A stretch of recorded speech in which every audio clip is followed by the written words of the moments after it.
Hello everyone, I welcome you to my YouTube channel TE Academy. Today we people are going to learn about the comparison of the characteristics of ideal and practical op amp. Ideal op amp and practical op amp. The circuit representation of an ideal op amp is like this. Like we will be having a diode, a negative terminal and a positive terminal and an output and two inputs as V1 and V2. The current through these inputs I2 and I1 are 0 in an ideal op amp amplifier. Like in the practical op amp, the circuit representation of an practical op amp is given as negative terminal, positive terminal, output, and here the potential between them. Here current is not 0.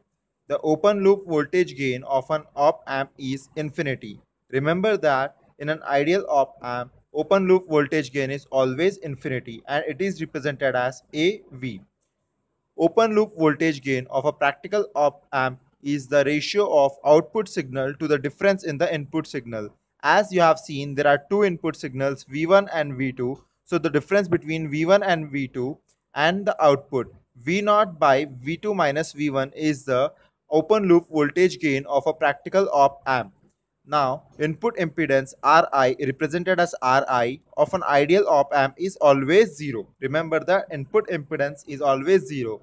Input impedance of a practical op amp is effective impedance seen between the inputs. Whatever the effective impedance which is seen between the inputs V1 and V2 is represented as the input impedance of a practical op amp.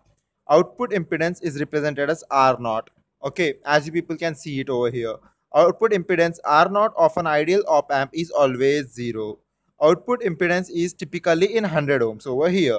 So here you have seen that it's a practical output amplifier is effective impedance seen between the inputs and output impedance is in within the 100 ohms. Whereas in input impedance Ri of ideal and output impedance R0 of an ideal op amp is both are 0.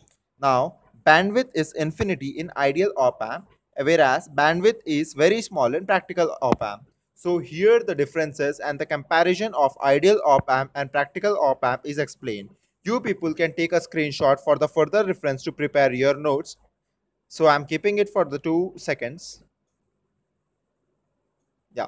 Any doubts regarding this topic, you can comment down in the comment box. Thank you and have a nice day.